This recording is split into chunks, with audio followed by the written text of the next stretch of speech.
வாழ்க்கையில் மனிதன் மனிதாபிமான அடிப்படையில் மனித நேயத்துடன் பல சேவைகள் செய்ய வேண்டும். அதன் அடிப்படையில் இன்று நான் உங்களோடு கதைத்துக் கொள்ள இருக்கின்ற ஒரு விடயம் மனித நேயத்தால் நடைபெற்ற ஒரு நிகழ்வை பற்றித்தான் இன்று நான் உங்களோடு அலச இருக்கின்றேன். மட்டக்களப்பு போதனா வைத்தியசாலைக்கு லயன்ஸ் கழகம் உதவி செய்திருக்கின்றது. நீங்கள் நினைப்பீர்கள், லயன்ஸ் கழகம் தானே அவர்கள் வலிமையா செய்கின்ற உதவி தானே என்று நினைப்பீர்கள்.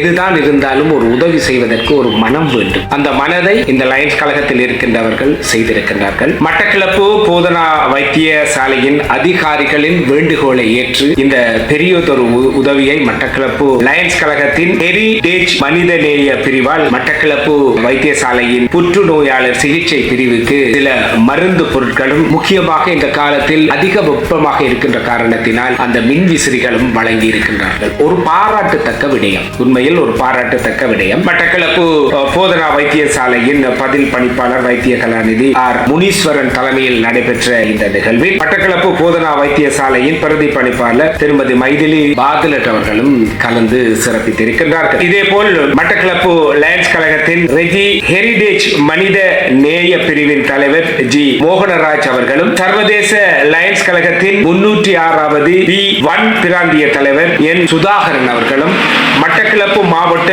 லயன்ஸ் கழகத்தின் ஆணையாளரின் பிரதி நிகழ்ச்சி இணைப்பாளர் பெரும்பராஜா சடாச்சார ராஜா அவர்களும் கலந்து சிறப்பித்திருக்கின்றார்கள்.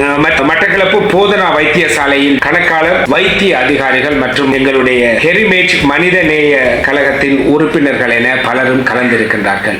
எனவே இந்த லயன்ஸ் கழகம் பல சேவைகளை செய்து வருகின்றது. இன்னும் பலருக்கு பல சேவைகளை வழங்க வேண்டும் என நாங்கள் கேட்டுக்கொள்கின்றோம். அவர்களுடைய இந்த மனித நேய செயற்பாடு சிறப்பானதாக இருக்கின்றது என்பதனையும் நான் தெரிவித்துக் கொள்கின்றேன். நன்றி.